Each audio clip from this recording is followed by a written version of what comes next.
This is your sign. At the end of the chess game, the king and pawn go into the same box. Hi, my name is Karen. Welcome back to Sweet Infinity. I am doing a challenge where I'm posting a new video every day for 30 days, reading from one of my decks, tarot decks, oracle decks. I've been collecting these for over 20 years, and I'd like to do a reading for you. I hope it resonates with you. Now today, being the anniversary of the day that Kurt Cobain passed away, I decided that I'm going to read from my Grunge Tarot Deck. Now, I grew up as a teenager in the 1990s, and grunge music was the biggest thing at that time. So when I found this deck, I was like, okay, this takes me back. This is a nice deck. I'm into tarot. I don't really listen to grunge anymore, but of course there's always that nostalgia. So I thought it was cool, and I do like the artwork on here, on these cards. It comes with a little guidebook, which has color images, which is kind of cool. The cards come inside their own little box. On the back, you have this strange image. The colors are really interesting. You have images that I think a lot of us who grew up in the 90s might recognize in terms of just their general aesthetic, the kind of clothing that people are wearing, the kind of buildings that are around, the kind of things that they're engaging in, like going to concerts and all that.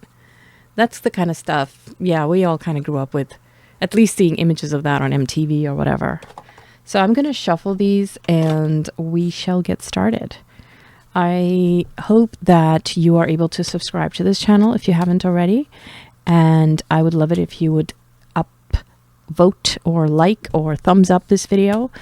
And also, please remember to share it if you can. If you want to share it with a friend of yours who might be into grunge music, that maybe was into grunge music when they were younger. I know it's been a while, but I have some good memories. And of course, it defines a time in my life, which wasn't the best time in my life, but the music was pretty cool, I have to say. Please subscribe, like, and all that fun stuff. And also leave me a comment. What was your favorite band or song or music or album in the 1990s that was released in the 90s? It doesn't even have to be grunge. I'll let you post whatever you liked to listen to in the 90s if you were around. And if you weren't around, maybe you have some kind of nostalgia like a lot of people do for even time periods they weren't around in, and you could still tell me what's your favorite music from the 90s.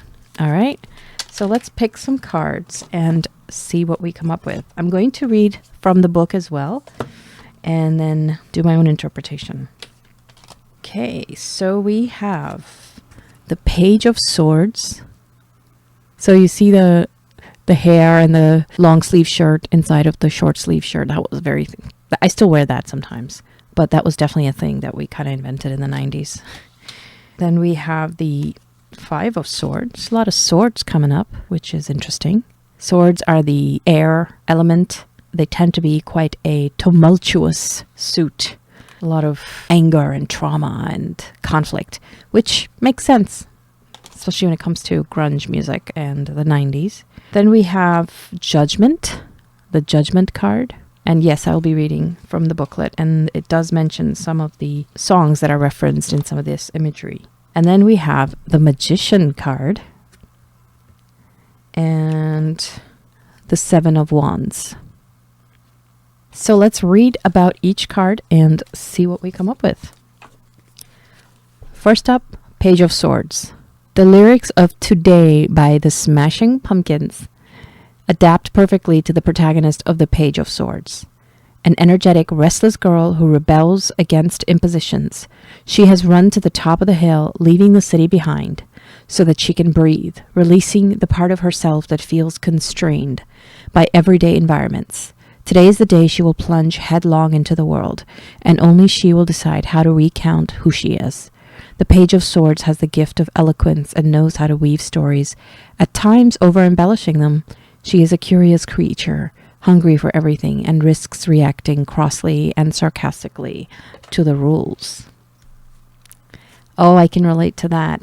When I was young, we used to move around a lot, and I had to adjust to new towns and new cities. And just like her, I would always find a spot, my spot, and it was usually in a park or somewhere outside the main living areas, the cities. I would find a little spot that was sort of tucked away, and that would be my spot while I was there. And so I have all of these my spots littered all over various continents. And so I get it. I get it. Next we have Five of Swords was next, I believe, in terms of how I picked it up. The Five of Swords reveals the abusive forces we can either be the perpetrators or victims of. The girl's guitar was broken after a fight by someone who uses their physical strength to assert themselves. But the girl is not alone. She has a friend by her side. A broken guitar doesn't mean we have to stop dreaming, but symbolizes what we don't want to become. Someone who uses arrogance to impose themselves on others. Maybe they're just a lot more afraid than we are, but that's no excuse to let them act however they like.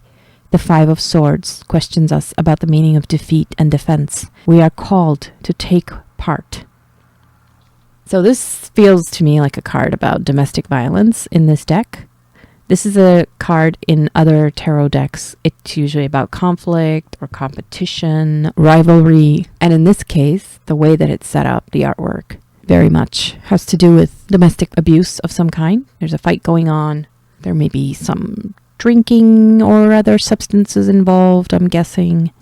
And the girl has had her guitar broken, and the other girl is trying to defend her. But there's some kind of fight going on. Either it's domestic violence or something between roommates or family members or friends. But it's usually a card about violence and abuse or conflict. Then we have the Judgment card.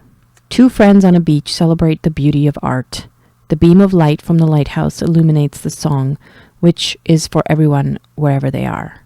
The lyrics of Hunger Strike by Temple of the Dog are a hymn to judgment, like a universal awakening. When we don't find comfort in fate or when things don't get better over time, we ask this major arcana card to be heard. Everyone is precious, irreplaceable, worthy. Everyone has the right to be seen, accepted, included in society. In this deck, judgment goes from being a personal dimension of redemption and forgiveness to a chorus where the voices reinforce each other. The inner calling is equivalent to the calling of the cosmos. All suffering and injustices take away our value. Each step we take to alleviate it expands our soul and makes it lighter. To fight the important battles, we need to know who we are. We must start searching, enlightened by our conscience. We must look at our limits, feel where evil touches us to the point of offending us. Defend our fragility, because without it we cannot hear the world's chorus in our hopes and fears. It is a time, says the Judgment, to embrace ourselves. Temple of the Dog was, I believe, some kind of collaboration between a few different bands from the 90s. It was a very famous song, and yeah, this definitely reminds me of a scene from that song. Judgment card is usually about judgment, about having to face one's conscience and what that conscience leads you to do. Next up, the Magician. Card 1, that's this card, is the beginning, the mind making a decisions which stands out in the crowd. This card asks you, as in the Nirvana song, to come as you are. The Magician invites you to think outside the box, to not be bound by social norms, to be a friend to your dreams and an enemy to your conformity, looking you straight in the eye and dragging you into his game. You have nothing to lose by beginning, he continues, but you can lose the opportunity to believe in yourself. You bet everything in the Magician's game. You learn to take risks, to get by, to create masks that act in reverse. They unmask the wearer instead of protecting them. On this Magician's street artist table, there are 3 cups to hide the heart under. One for others, one for himself, and one to keep for a rainy day, full of experiences and memories. His most impressive magic trick will be to merge them into one, thanks to the other tools he has at his disposal. The wand of inspiration, the die of faith in destiny, the sword of being honest about one's life. When the Magician's card appears in a reading, it's an invitation to be daring, to rewrite all the rules. The Magician is talented. He develops big projects. He just has to be careful not to let his ambition make him lose his heart. Last but not least, we have 7 of Wands. We often think of rock and grunge icons as fragile creatures, despite being gifted with immense talent. In everyday life, their music becomes both a tool for interacting with the world and a defensive weapon, capable of creating a protective screen behind which they can sing their truth without being at the mercy of others, misunderstood or idolized to the point of being dehumanized. Sometimes we need to keep our soul safe. The Seven of Wands symbolizes precisely this strength. We can all stand on a stage, visible to everyone, yet unreachable when necessary, capable of defending both ourselves and our world. And this card is usually about defense, defending yourself, standing up for yourself, standing up for your rights, speaking up, fighting back.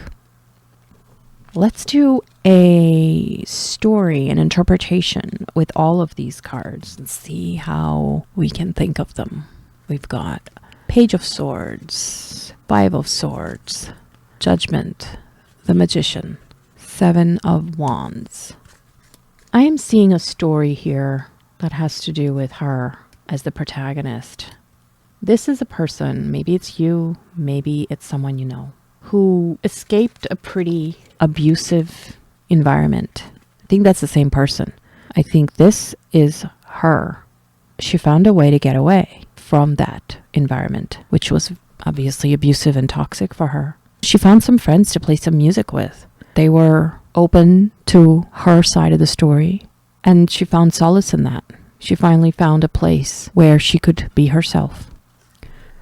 And she discovered the magician. Maybe it's her own personality, part of her personality, or somebody else. This magician really challenges her. This pursuit of having a community outside of the place where she maybe came from, which was a very difficult place. She had to learn how to use all of the things at her disposal, and some of those things were pretty messy. She might have had to do things along the way that she regrets. I feel like there's something just so messy about this. There's a bit of a hustle culture. There's a bit of a shady stuff going on. Even though this is a magician, but the magician sometimes has to work with dark energy. Magician has to work with whatever is at their disposal, his, her. The magician is the ultimate willpower. And so she had to use a lot of willpower. You know, maybe when she was young, all she had was willpower, but then she had to learn to use the tools of the magician. She just needed to get away from here and never find herself in this position again. Maybe she found a place and it was nice, but it wasn't permanent. And so she had to find a way to make it permanent for herself, to rely on herself, not just the outside world, not just collaborators, which are nice to have, but ultimately you still need to find the resources within yourself. And you can have a team of people, but then she finds herself on stage, and she actually finds that that's where she feels safest, because she's in a public place, and even though people can see her, but they can't really see the real her. So she's able to hide herself in public. Maybe that's you, and maybe you're looking for this again, a community, a way for you to collaborate with like-minded people. Because this person is alone on the stage, and this is a collaboration. Or maybe you like being alone on the stage. Maybe you like the autonomy of it. Either way, it's okay, because your strength comes from your ability to hold on to the magic, your inner magic. That's what I'm seeing here. I'm seeing that you're not ever going to give up your autonomy. And even if you're part of something, you need to be able to walk away from it, because you've seen the worst of humanity. You've seen this up close and personal. No one can ever tell you that this is not a real thing that happens. You've seen the darkness of humanity too. And you've tried to run away. And maybe you did some crappy things along the way because you had to survive. It doesn't mean that you're a crappy person. It means you're a strong person. Not everybody starts off with a silver spoon. For some people, just getting to zero, like a starting point that everybody else takes for granted, is an accomplishment. So don't judge yourself by comparing to others who started out in a very different place than you. That's what I'm getting. That maybe you judge yourself a little harshly. Maybe on the stage of life or of whatever you do as a performer or as a service provider of some kind, maybe you don't feel like you are being authentic because you're not really showing the most vulnerable parts of you. But that's for you. That vulnerable part of you is your own to heal. A lot of times we look for external sources to heal us, but the fact is that only we can heal us. It really is. The internal wounds, only we can heal us. You can have the moments of this, And that's great if you do, if you find in life something or someone or people with whom you can groove, with whom you have synchronicities. Great, but don't rely on it. That's the point that I'm getting out of this reading.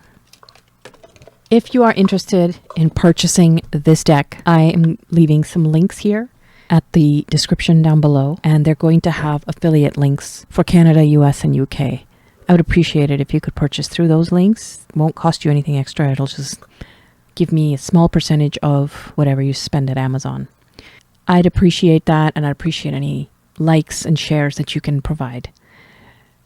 I hope that this was meaningful for you. I hope it brought back some memories and gave you some inspiration. I just want you to know that whatever you've been through, wherever you are right now, it is an accomplishment itself. Come as you are. You are enough as you are. Thank you for listening. Come back again. I'll do another reading for you. Always take care of yourself and take care of each other, and have a sweet infinity.